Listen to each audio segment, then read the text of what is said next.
This week we had another race. We had the Southern Athletics League match, also known as the SAL, where I did the 100, the 4x100 and the 4x400 meter relay.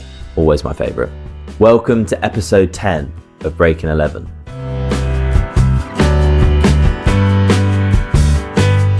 If you're new here, my name's Harvey. I'm a UK based sprinter and I'm aiming to break 11 seconds in the 100 meter sprint this summer in 2025. Coming off the back of a very successful indoor season where I got a new PB of 7.12, also making my first county championship final since 2022. Looking to take this new speed into outdoors, break the 11-second barrier, and also, as I mentioned last week, and we'll get to see a bit this week, attempt to break the 4x100 relay record for our club.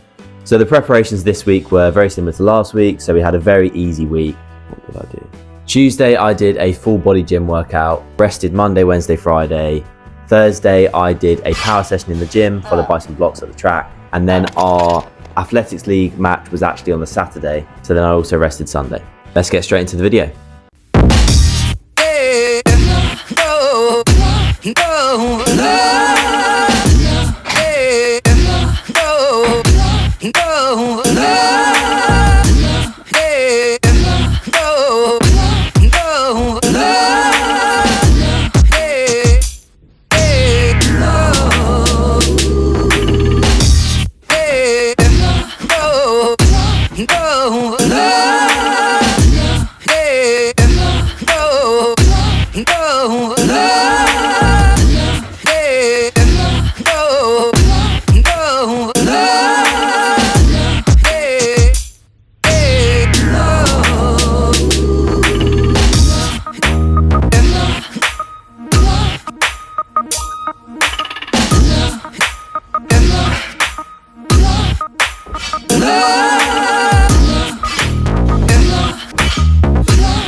I live for this, getting in the YouTube video.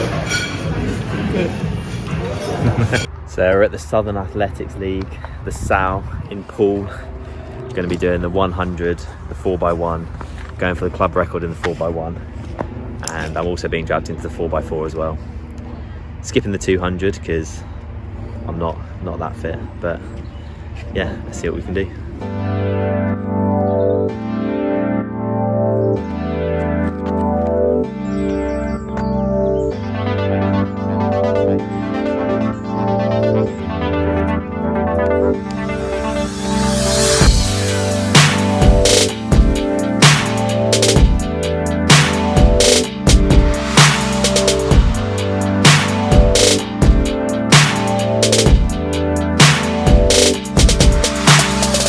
Do some predictions, But I don't think we can count that as a Matt. What are we gonna get? 4x1. 43.7. 43.7. I've calculated 43.8. So that's my prediction. Ollie, what do you reckon? 43.7. 43.7 as well. Cool. When our starter Elliot gets over here, we'll see what he thinks. The 4x1, what are we going to get? What was the time we need again? 44.1's the record. I think we'll get just above it. So 44.2 or something. Yeah, I think we'll come very close. 44.2.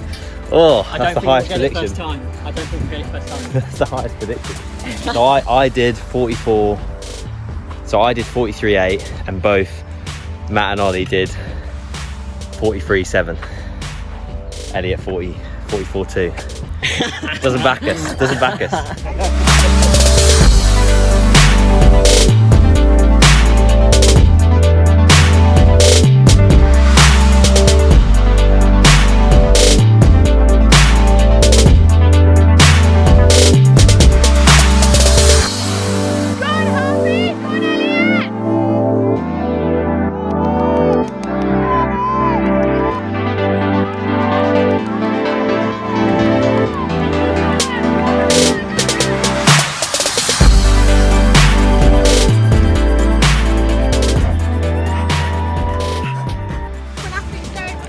So we've got an athlete lunch, chips, egg and onion,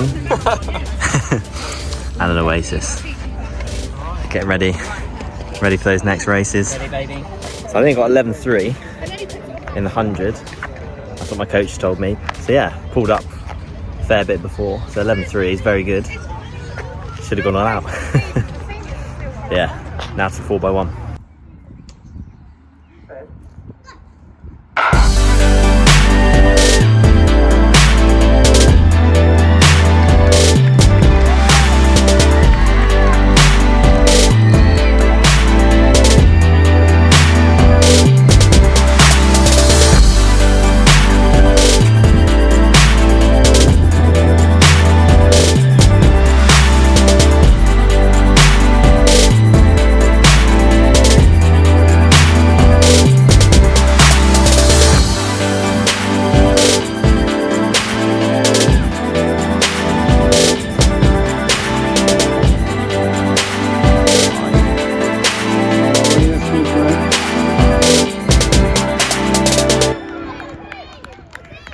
Oh, nice run.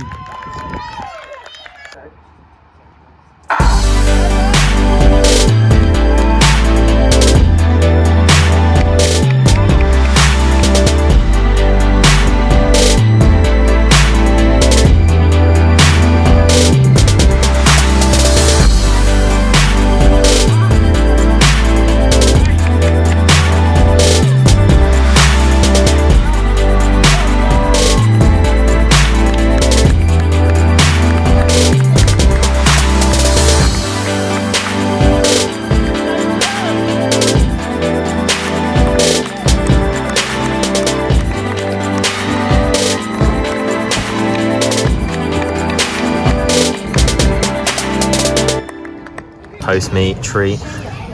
Recovery starts now. Recovery starts now.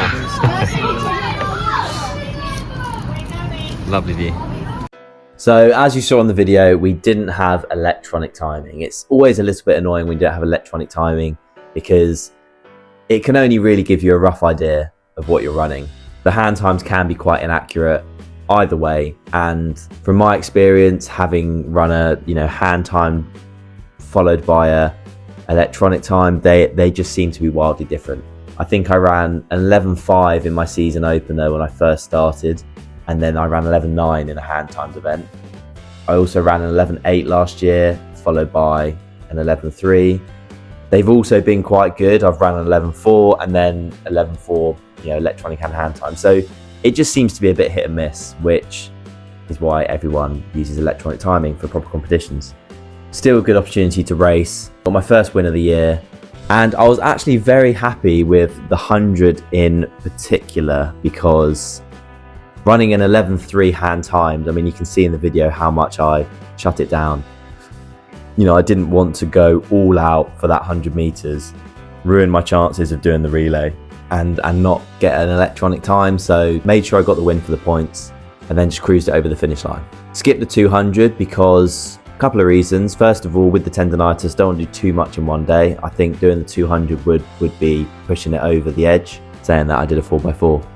But the 200s and all that sprint, those are 400, but I don't know. I don't have the same fear with a 400. You know, it's a bit of fun. It's not my main event. You know, I'm not expecting to run really fast for a time. But again, saying that, I got sub 55, so you know that's very close to my 400 meter PB. If I can go for sub 55 in the relay splits hand times, you know, that's a great sign. Which brings me on to my second reason. I've done no speed endurance work really.